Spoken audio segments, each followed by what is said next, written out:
dying, and there are hostages in Gaza. They're still waiting to release.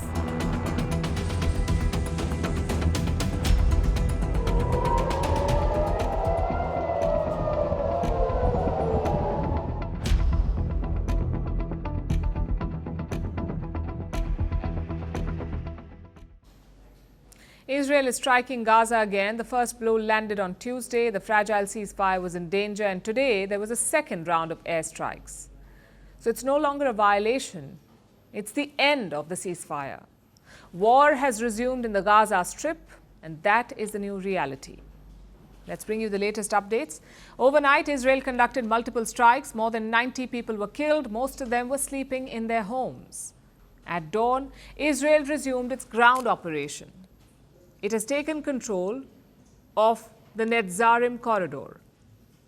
If you look at the map, this corridor is right in the middle of Gaza. It connects the north to the south. In the month of January, Israel had withdrawn from this corridor after the ceasefire came into effect. A private security agency was stationed there.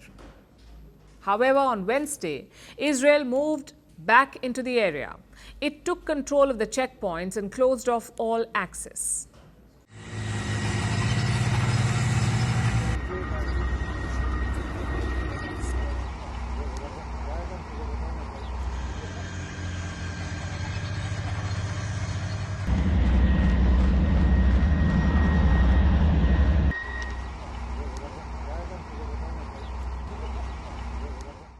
So Israel has basically created a buffer zone. Gazans can no longer travel from north to south or vice versa.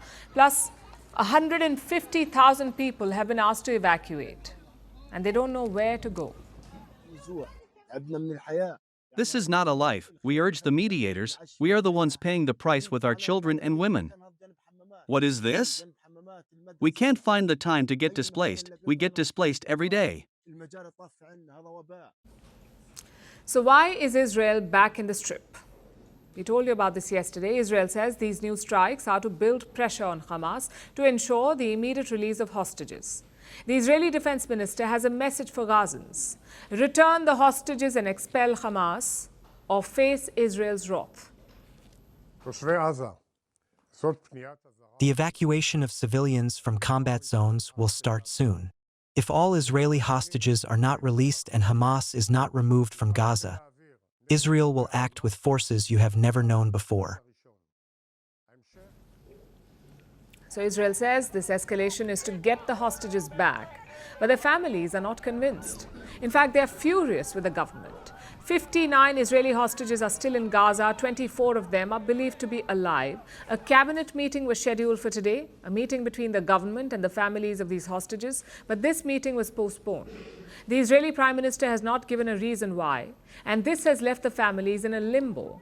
They say the government has abandoned the hostages. They want an immediate end to the war. When IDF started the war, again, as if we say something, it's against them, it's against the soldiers, but it's not against the soldiers, it's against our government that betrayed our people and the civilians of Israel and the soldiers. Which brings us to Hamas. Today, its armed wing fired a salvo of rockets towards Tel Aviv. This was in response to the recent escalation. Some of the rockets were intercepted, others fell in an open area. Hamas is also talking to key mediators like Qatar and Egypt. These are the countries that helped seal the first ceasefire, so Hamas wants their help to return to the table to begin talks for the second phase. But it's not going to be easy. When the ceasefire deal was agreed upon, Netanyahu's government became vulnerable. His coalition has some far-right members. They left the government, the likes of Itamar Ben-Gvir. They were against the ceasefire, so they pulled out of the government. After Tuesday's attack, they're back.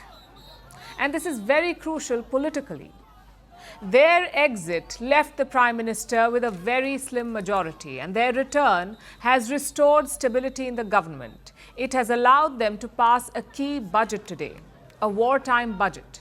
And this budget is critical. Had they not passed it, Israel would have faced snap elections. Netanyahu would most probably have lost office. So resuming this war in Gaza is not just a military pressure tactic, it is very much a political move. And Israelis seem to see through it. There were protests in several parts of the country asking for Prime Minister Netanyahu's resignation. On Wednesday night, thousands marched to Jerusalem. They were stopped by water cannons and police force.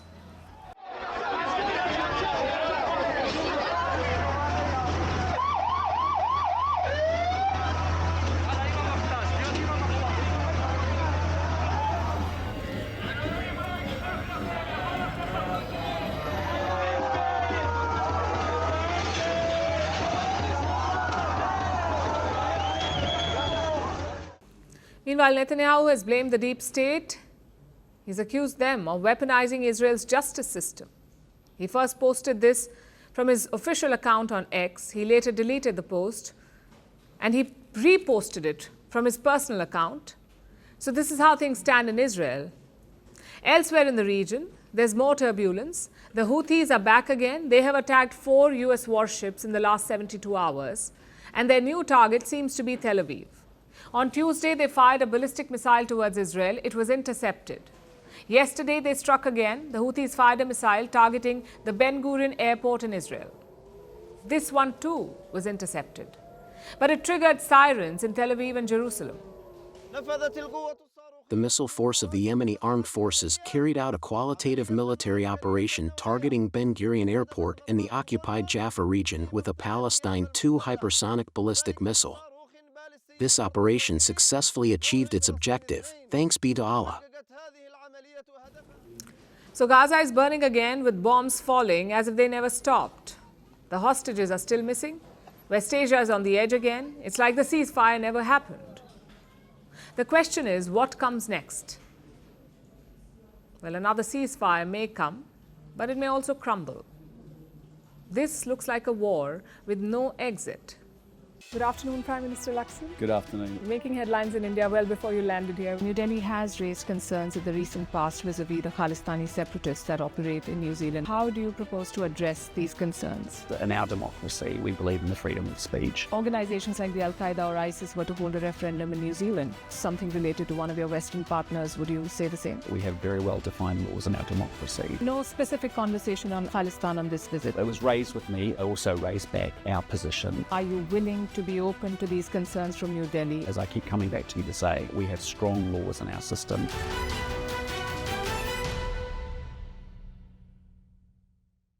Do you think that Ukraine is at its weakest position? This war is not about Ukraine. Do you believe that your president was insulted? Yes or no question.